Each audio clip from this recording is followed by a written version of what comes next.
There is a moment in Richard Feynman's life that captures the essence of his relationship with curiosity. He was a young man, perhaps 12 or 13 years old, and he was repairing radios for his neighbors. This was during the Great Depression, and a teenager who could fix a broken radio was a valuable asset. Feynman would take the radios apart, study the circuits, and figure out what was wrong. But he didn't just fix them. He wanted to understand them. He would ask himself questions that went far beyond the immediate problem. Why did this particular component fail? How did the signal travel through the wires? What was actually happening inside those vacuum tubes? He was not satisfied with a superficial fix. He wanted to know the mechanism, the principle, the underlying truth. This was not just a hobby. It was a philosophy. It was the beginning of a lifelong commitment to understanding the world at its deepest level. This insatiable curiosity is the driving force behind everything Feynman accomplished. It was not a casual interest or a passing fancy. It was a relentless, almost obsessive need to know. He once said, "I have a friend who's an artist, and he sometimes takes a view which I don't agree with. He'll hold up a flower and say, 'Look how beautiful it is,' and I'll agree. But then he'll say, 'I, as an artist, can see how beautiful a flower is. But you, as a scientist, take it all apart, and it becomes a dull thing. And I think he's kind of nutty.'" Feynman went on to explain that he could appreciate the beauty of the flower, but he could also appreciate the beauty of its structure, the intricate mechanisms of its cells, the processes of photosynthesis, the evolutionary history that shaped it. He saw more beauty, not less. Curiosity for Feynman was not a reduction of wonder. It was an amplification. Today, we are going to explore this curiosity mindset. We are going to look at why curiosity is not just a trait you are born with, but a skill you can cultivate. We are going to examine the psychological barriers that suppress curiosity, the practical strategies Feynman used to keep his curiosity alive, and the profound benefits of a curious life. By the end of this episode, you will see curiosity not as a luxury, but as a necessity for thinking well, living fully, and making sense of a complex world.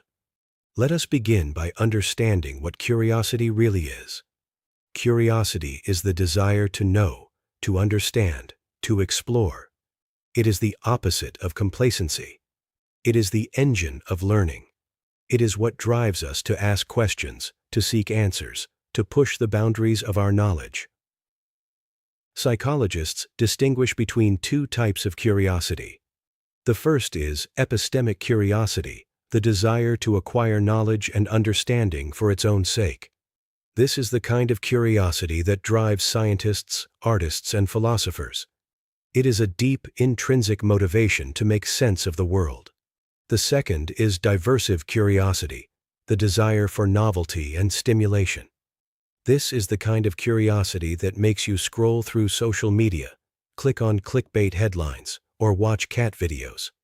Diversive curiosity is shallow. It is easily satisfied and quickly fades. Epistemic curiosity is deep. It is sustained. It leads to real learning, real understanding, real growth. Feynman was a master of epistemic curiosity. He was not interested in trivia or gossip. He was interested in the fundamental nature of reality. He was interested in the big questions, the deep questions, the questions that have no easy answers.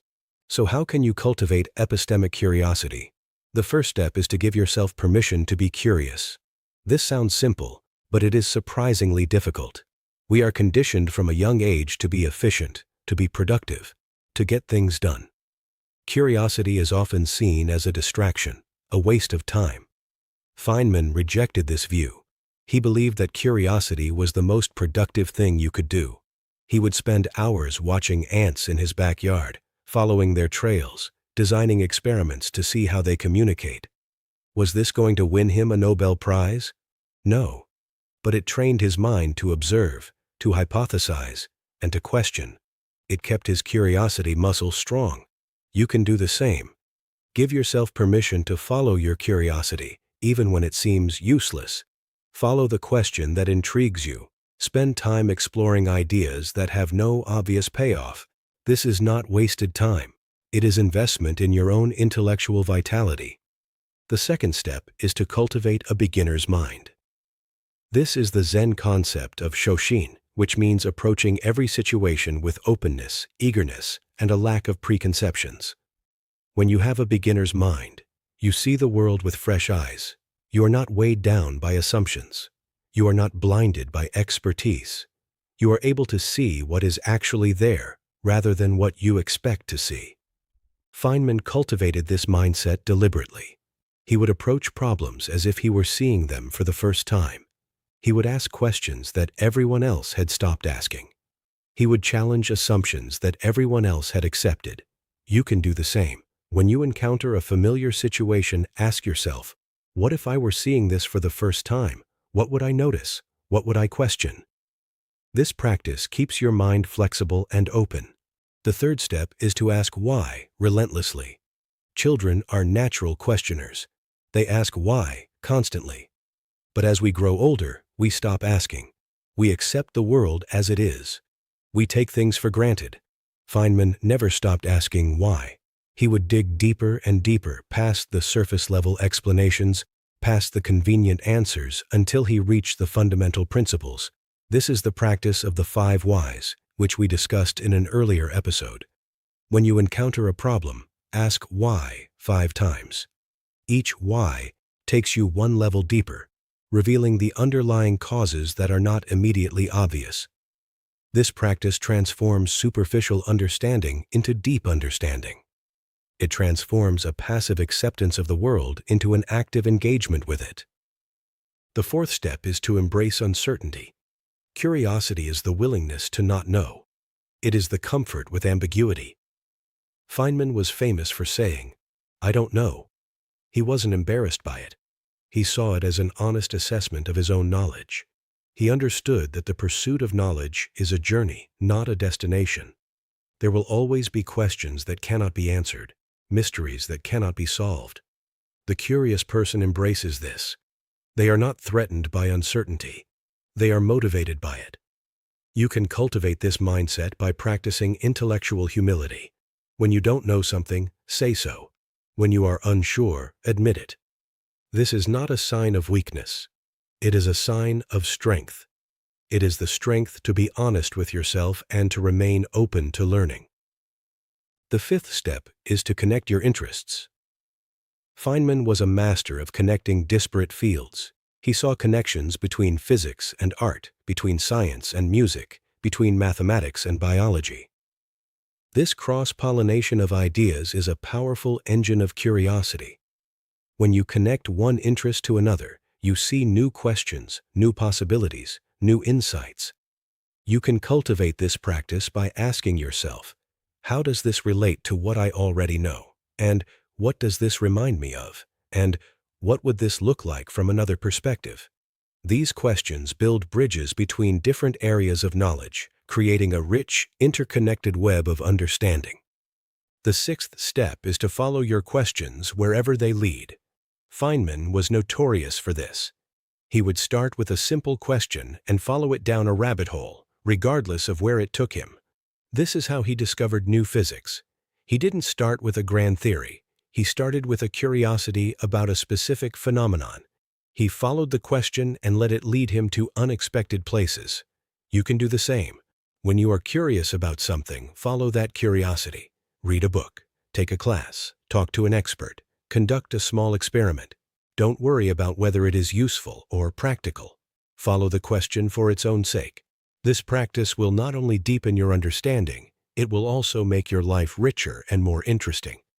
Now let me share some stories from Feynman's life that illustrate these principles in action. One of my favorites is the story of the cracked pots. Feynman was a master safecracker during his time at Los Alamos, working on the Manhattan Project. He didn't do it for any practical reason. He just found the challenge interesting. He would spend hours trying to figure out the combinations of the safes, not to steal secrets, but because the puzzle fascinated him. He discovered that many of the safes had default combinations, left unchanged by their owners. He could open them with a few simple tricks. This became a game, a form of intellectual play. But it also taught him something valuable about human nature. People are often lazy and predictable. This insight proved useful in his later work, when he needed to understand how people think and make decisions. The safe-cracking was not a waste of time. It was a form of curiosity that yielded unexpected benefits. Another story is about Feynman's fascination with biology.